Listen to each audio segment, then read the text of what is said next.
Today we're at our local card show in Sacramento. We each got $100 to spend in 3 hours. I want you to comment down below who you think got the best deal.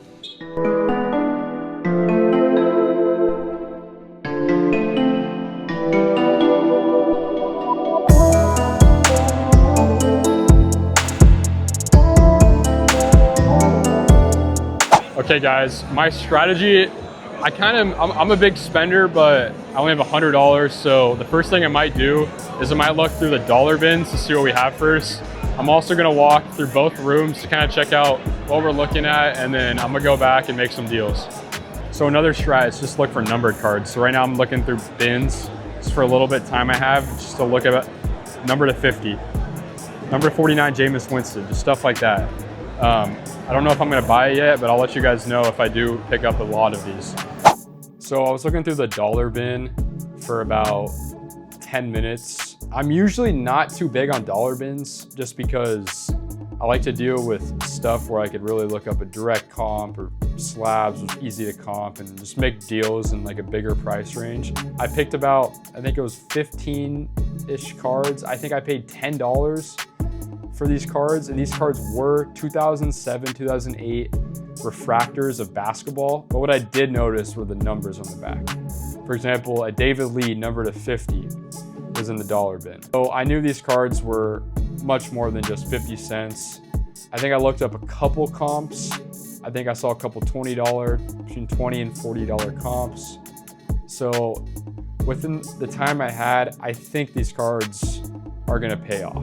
A lot of collectors are starting to bring their attention to those years, and I thought eBay sales might be a little higher than the 50% sticker that they listed them for. Just paid 15 bucks cash for a half vintage, half modern lot, 1960, two 1961 cards.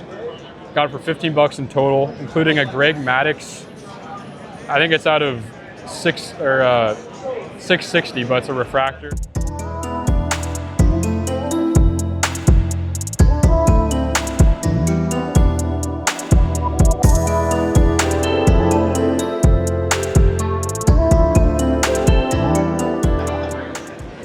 You got this for 20, can you do 15 cash? Absolutely. Awesome, thank you.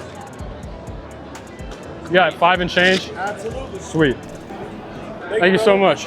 What's your name? Jason. Grant, nice to meet you. Nice to meet you, sir. We'll probably be back here. Yeah, come back and check it all out. Picked this up for 15 bucks. Last comped at 32, so that's a good start to the show. Charlie Condon at 125. At this point of the show, I believe I had $65 left, so I wanted to look for a card that was in the 80 to 100 mark and then probably negotiate down. So I had about 15 minutes left, and I saw an Artis Gilmore 2023 Topps Chrome Sapphire, number to 10. This was a population of 1. I'm looking at it. I believe it's stickered at 80.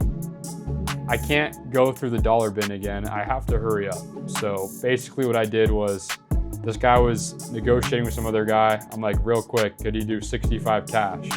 He said yes, we made a deal, it was great. I hope this sells on eBay. The one bad thing is that it's unlicensed. Topps didn't get licensing back till 2025. So this card's 2023 Topps Chrome Sapphire, which is still cool. And it's Artis Gilmore and it's population 1. So most of the time on these cards, it's very hit or miss when putting on an eBay auction. So I'm excited, but kind of nervous to see how it does.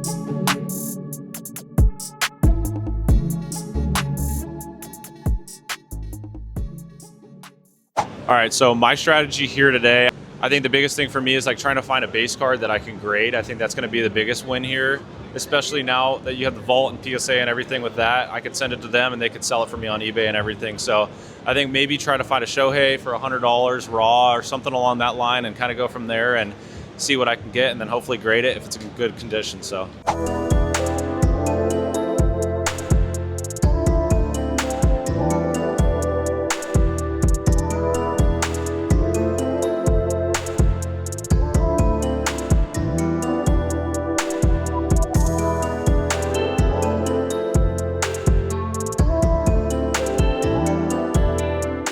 All right, so let's talk about my pickups today. Now I decided to change courses off of what I originally wanted to do.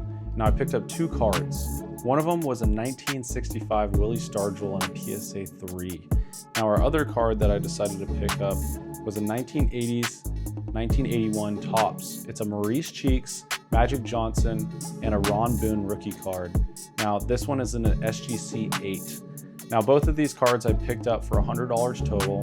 The 1980s to 81 Maurice Cheeks, Magic Johnson, and Ron Boone SGC 8 I picked up for 70 bucks around there. Now this card was last sale on Card Ladder for $100. The 1965 Willie Stargell that I picked up in a PSA 3, that last comps were around 40, 45. I picked that one up for 30 bucks. So overall, these were 2 good pickups in my opinion. I'm really excited to see what they're gonna sell for on eBay when we list those later on. Now, originally what we decided to do was go over the concept of selling each one of these cards on eBay after. The reason that I changed my approach from the Ohtani was the fact that we didn't have additional money in that $100 spending limit to grade in PSA. So my idea, since we decided that we're gonna sell cards on eBay, was the aspect that I wanted to sell cards that were already graded. It's easy for somebody to pick up these cards, look up the cert number on Card Ladder, and to find the true value of what they're sold for, instead of a raw card when they could be off-centered or whatnot. For this aspect of me picking up these cards, it was a lot easier for me to think about selling these on eBay and making the actual profit of what they're worth.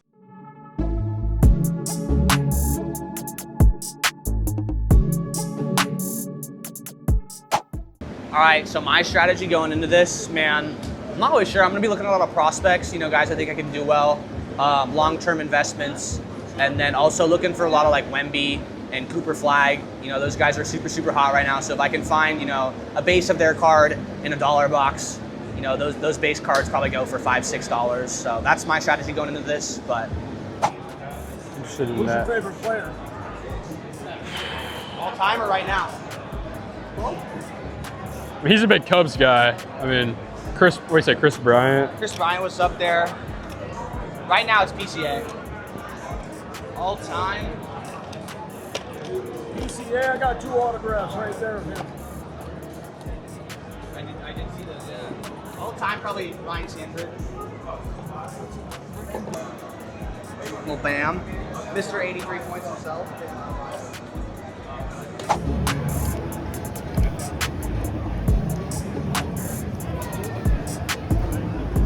I can comp the back one. Back one's so I take my chances. Bruce, right? Nice to meet you.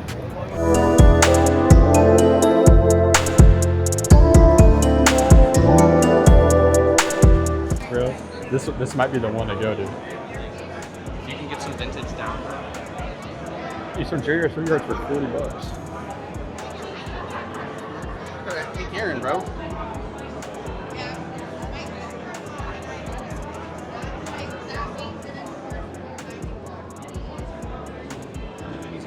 He's got like 25 star Griffies in the corner for $10. All right, guys, I ended up spending the remaining $92 I had. So originally I said I was kind of looking at prospects, but I kind of changed once I realized where the grading's not a part of the budget. So I ended up getting vintage, just like the rest of the guys. So I picked up this 1968, I believe. Yeah, 68 Topps Dick Butkus in a 7.5. Last sold for about $100. And then I also picked up this Roger Maris card as well. So this comped raw for $30. So value was about $130. I got it for $90, and it's pretty good haggle for me. And both these cards have sentimental value. I had family who grew up in Fargo, same as Roger Maris, and then I'm a Bears fan, so Dick Butkus is a Bears legend. So super excited about my pickups. Just excited to see what the value is at the end, see how well I did.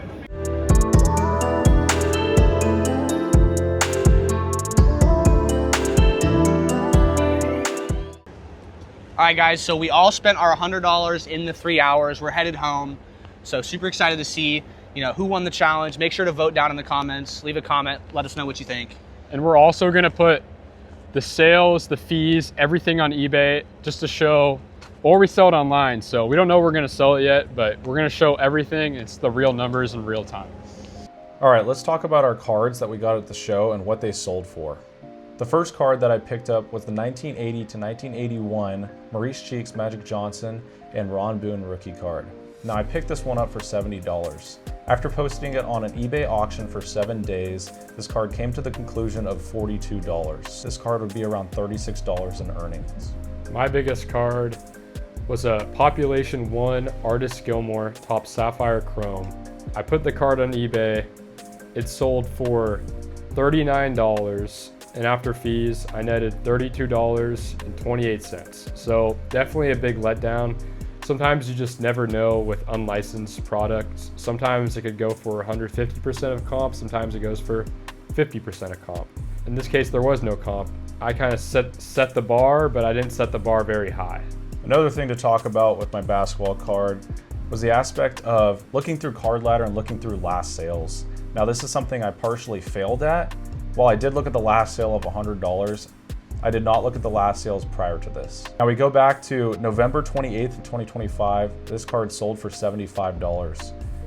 Then we go to December 25th of 2025. This card sold for $47.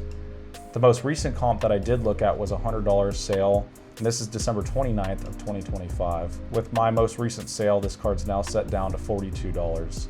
I know that I probably could have gotten more out of looking through more cards at the card show and definitely finding a card with a more steady pace of sales around the same number. And this is something that I would look forward to changing the next time around. So my second biggest purchase next to the $65 I spent was a 2025 Charlie Condon second year prospect card numbered at a 125. This is from Bowman Chrome. I asked 15 in cash, he said yes. We threw an eBay auction. It must have been a slow day. The card sold for 99 cents and we actually lost 58 cents due to some shipping reason. I would consider that a big loss and definitely did not help me. All right, my second card to go over was my 1965 Willie Stargell in the PSA 3.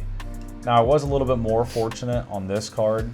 The same day that we had the card show, I was able to sell this at a card trade night for $30 in cash. Definitely a win on my side. Overall, it was $66 that I was able to make back from my $100 spending limit. Definitely a learning moment for me, but we have more growth to go and it's just the start. So the remaining $20 I had left, it was split between two lots of cards I found in dollar bins. The first lot, I picked up a Greg Maddux refractor, an Ichiro refractor, and 3 60s vintage cards.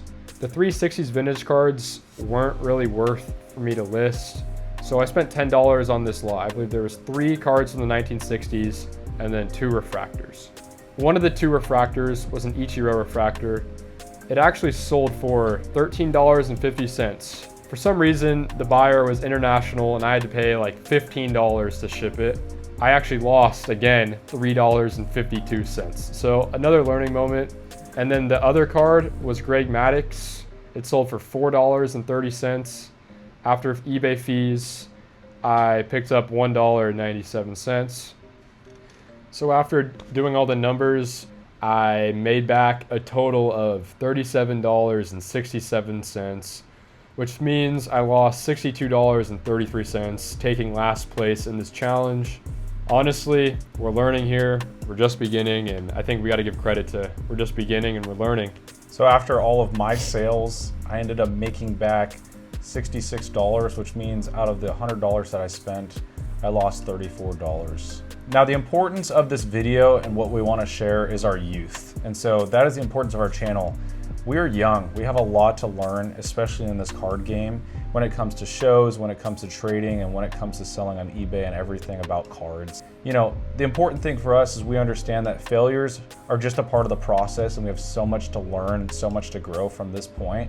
But at the same time, we're extremely happy with the point that we're in right now because we just know that it's just gonna go up from here. We just wanna share, you know, the failures because we know every Instagram, every YouTube account is gonna show you all their wins and we won this much money and this is what we got from this card and we made 10 grand.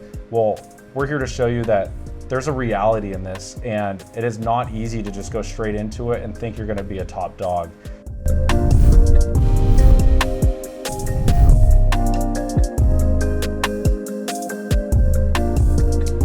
that is the remainder of this video. If you enjoyed the video, please like and subscribe. We have very big things coming soon, so make sure to stay tuned for that. And like always, stay blessed.